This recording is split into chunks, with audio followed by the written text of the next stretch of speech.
and then the other one, obviously, your reggae boy, Leon Bailey. I mean, his transformation from when he first got brought in, obviously from Bayern Leverkusen, brought in by Dean Smith, and we had high expectations. You know, it was a big signing, 30 plus million, obviously done really well in the Bundesliga.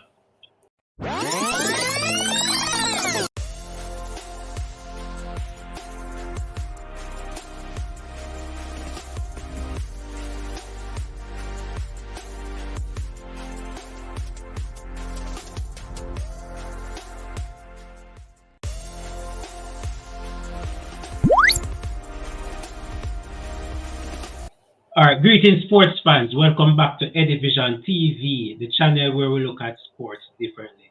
Today we'll be looking at Aston Villa and also our reggae boy, Leon Bailey.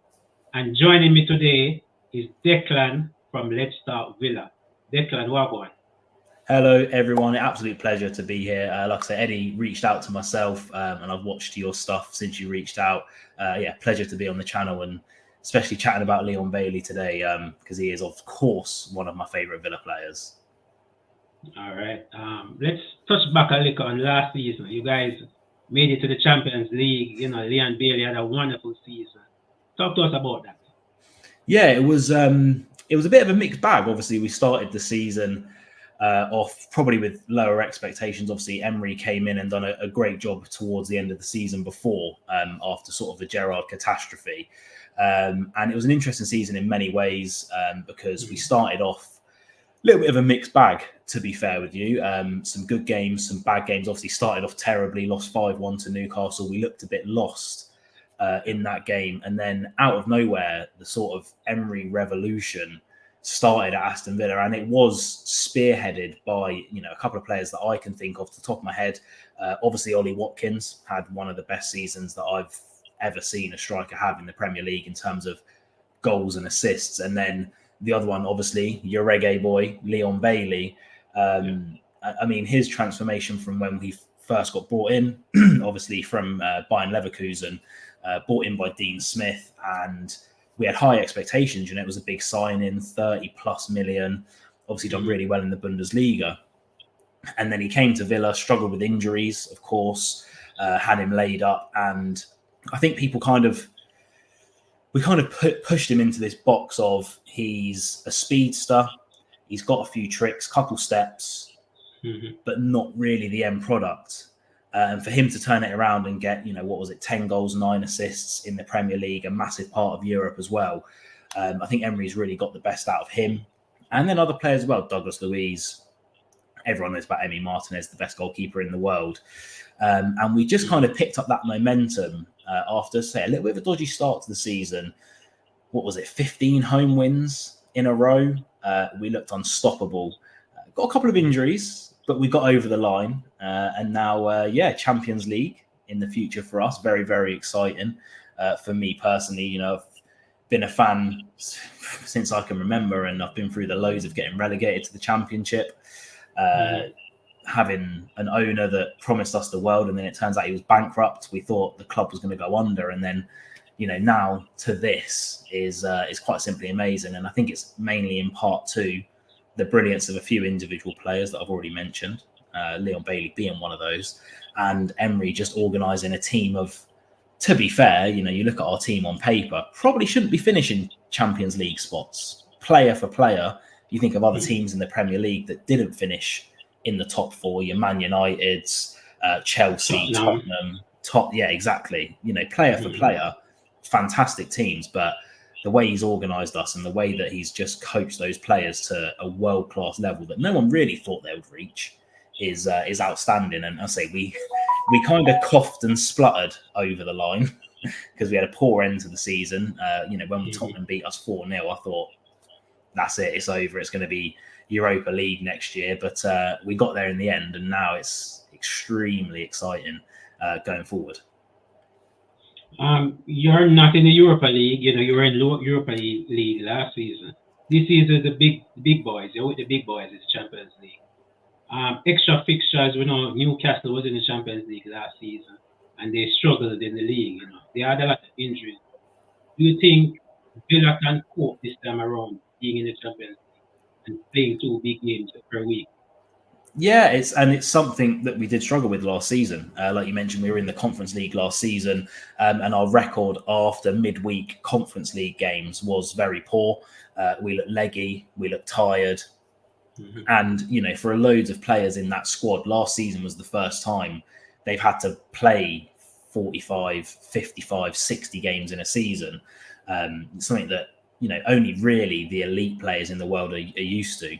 And I've seen it historically in the Premier League. I remember back in the day, Chelsea had an awful season. I think it was when they were in the Champions League. They finished outside of Europe, and then they won the league when they weren't in Europe. That demand, it can't be understated. I think it's a testament to teams that have managed it for so long. Man City, Arsenal, Real Madrid, Barcelona, these teams that consistently manage 50 plus games a season. And Emery does have experience in that, obviously with PSG, obviously his stint at Arsenal probably best left not mentioned too much.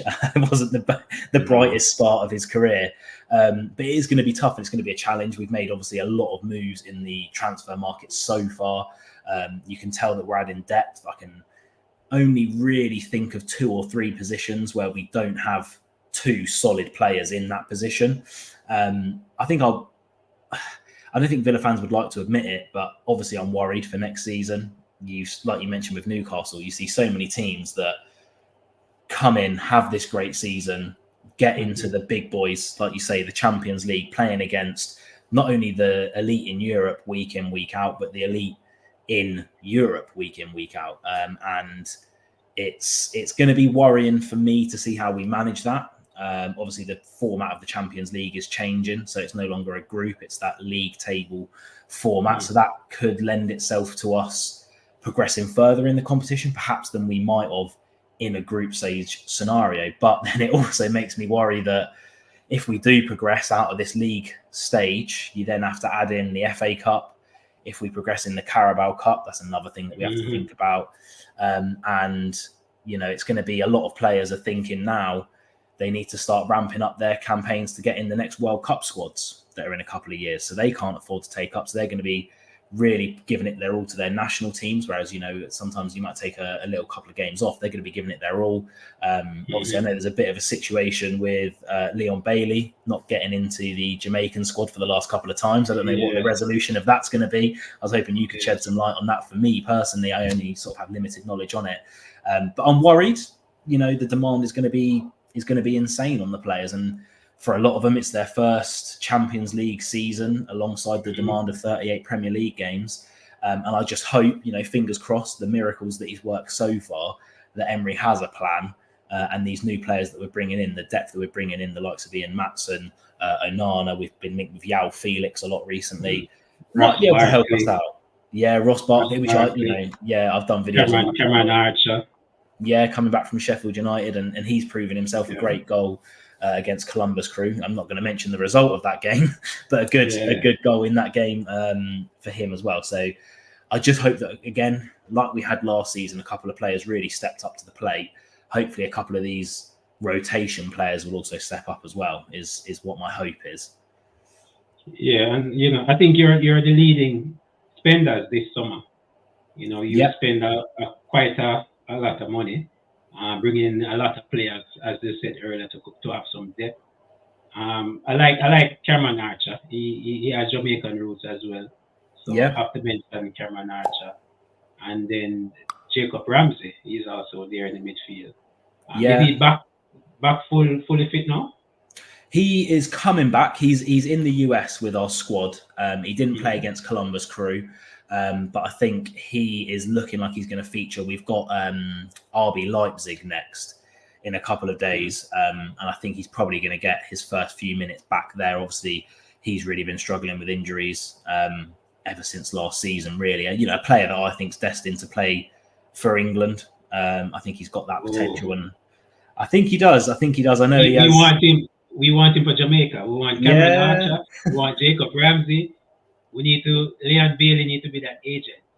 Agent Leon Bailey to get the I think, to be fair, I actually think that Cameron Archer would be a really, really good fit for sort of a national team like Jamaica. Like I say, I don't think you look at the caliber of striker that England have, and I mean Harry Kane, Jesus Christ, he was injured during the Euros and managed to play pretty much every minute. He played, yeah. Yeah, but yeah, I'd like to see that, a nice little Cameron Archer, Leon Bailey link up for the Reggae Boys. I'll be watching.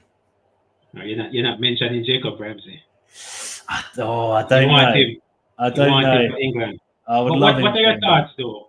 What are your thoughts though on dual players with dual nationality? Obi Mikel came out and spoke. I don't know if you saw that.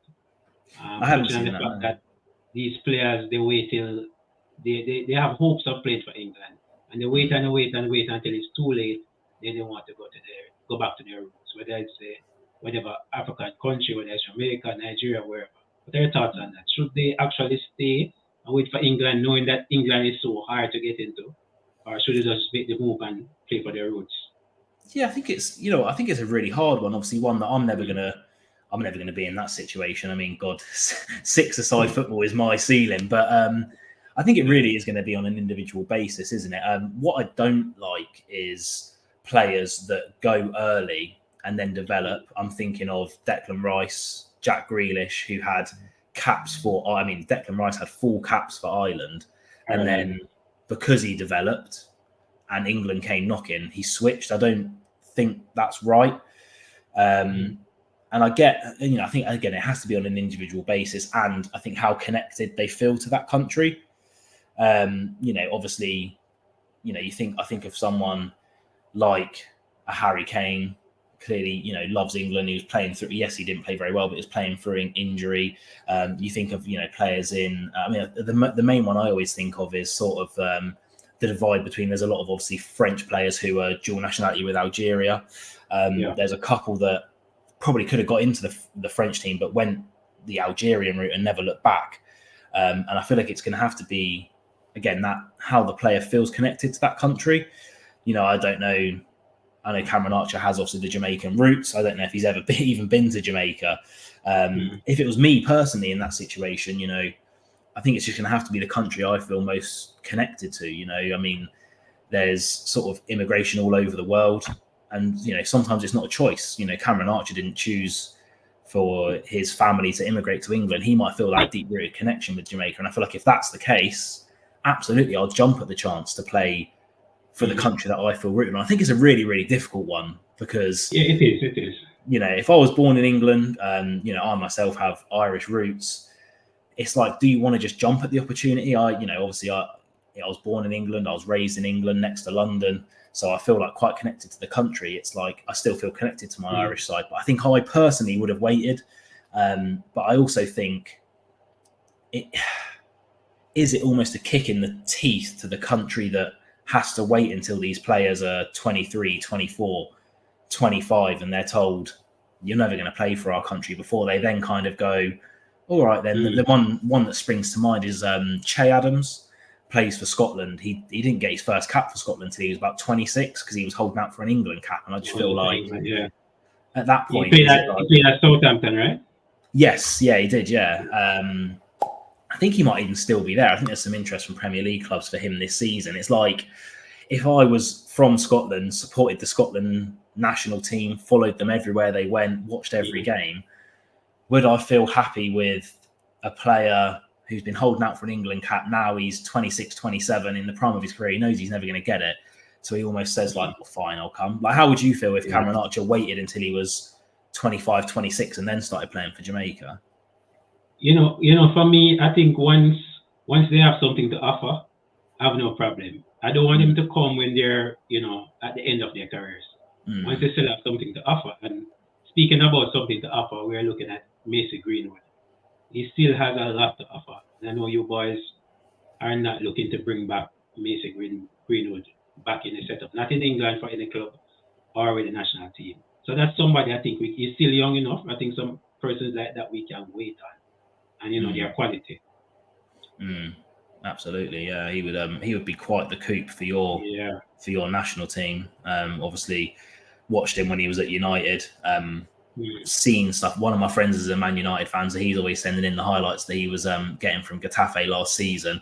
I think he's gone to, is it France or Italy? Marseille. Yeah, he's in Marseille, yeah. Who, of course, a European club playing in Europe's top competitions. So, yeah, really big coup. But I think from memory, did you kind of have a similar situation with how old was Mikel Antonio when he started playing for Jamaica? Was he? I believe 29, 29. late 20s.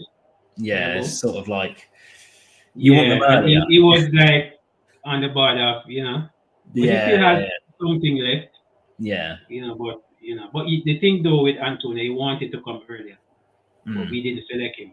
He wanted to come even at 20, but we didn't call him up. So. And what's the situation with Leon Bailey? Obviously, I know he's been excluded from a couple of squads. He's had a few words in the media that I've seen about why he's not being picked. What's sort of going on with him? Well, he's upset with the federation and how things are going. He had a couple of demands. He wanted security. He wanted his own hotel room. He wanted first class flights or business class flights. So there were some things that he wanted, and he was getting. He wanted the players to get their pay on time. But for now, he said mental health. He's taking a break from football altogether, from the international team. So you guys will have him for Villa, until he decides to come back and play for Jamaica. What are your sort of? Obviously, he's saying that players. Is he trying to say that players weren't getting paid on time? Like, what's kind of your thoughts on the Jamaican national team? Well, it all go back to his performances, because persons have been saying that he wasn't. Obviously, you can see he's not playing the best as he do when he's with your team, with the Villains. So his performance wasn't all that. So persons were like, okay, if you want to take a break, go right ahead. But we know that to reach that next level, we need Leon Bailey. We need him in the team to help us to qualify for the World Cup. Yeah. So and what do you think the chances? What do you think the chances are of us seeing the Reggae Boys in the World Cup? Chances are good, man. Chances are good. Yeah. Remember, USA won't be in qualifiers. Canada, Mexico, they're host nations. So 3 places up for grabs. So we consider ourselves in the top 4 or 3 at least in CONCACAF. So fingers crossed we'll be getting one of those spots. 2 games so far, 6 points in the bag. And, we're looking forward to getting a new coach. England is looking for a coach. We're also looking for a coach. Ireland came and took our coach. I didn't know. So we're looking for a coach. So names have been out there. Ole Gunnar Solskjaer, Steve McLaren, Steve Bruce. So a lot of names have been out there. But I see you laughing. I'm not so happy with those names. I would steer clear of Steve Bruce. That's exactly. That's one. I think what Ole Gunnar Solskjaer actually I think was relatively, for the job that he'd done with what he had and the support from the backing of Man United, was actually not the worst manager they've had. I think there's a lot of deeper problems at Manchester United, and I could really actually see him working as an international coach, to be fair.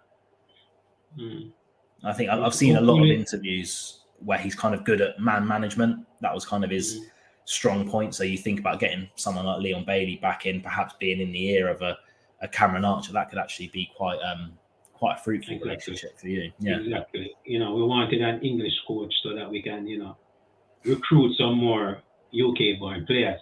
That's a big thing. Absolutely. Right. That's Good. And I think that's basically it. So how can the people find you on the socials? Exactly what it says on the screen. My YouTube is at Let's Talk Villa. Obviously, mainly Villa content. When the Premier League starts, I'll be ramping up my Premier League stuff as well. Obviously, covering a lot of Leon Bailey stuff. He's going to be a very, very important winger for us this season. And now that I know that you guys are going to be looking at Jacob Ramsey and Cameron Archer as well, 2 players I think that will feature for us this season. If you want to hear all about them, come over to the channel, and then my Twitter is exactly the same. It's at Let's Talk Villa, where I tweet all things Aston Villa and Premier League. All right, people, I want you guys to go over Let's Talk Villa and support Declan. So go over to his YouTube page right now, drop a subscribe, like all the videos, and welcome him to the Reggae Boys community. This is his welcome home party. You know what I mean? So for all your Aston Villa news updates or the Leon Bailey news updates, he is the man for you guys. All right. So follow him, follow me, subscribe to both of us on all platforms. I'm Eddie Guna. That was Let's Talk Villa, and we're out. Yes, my people, it's Cecil G from AFTV, and you're watching Eddie Vision TV. Love.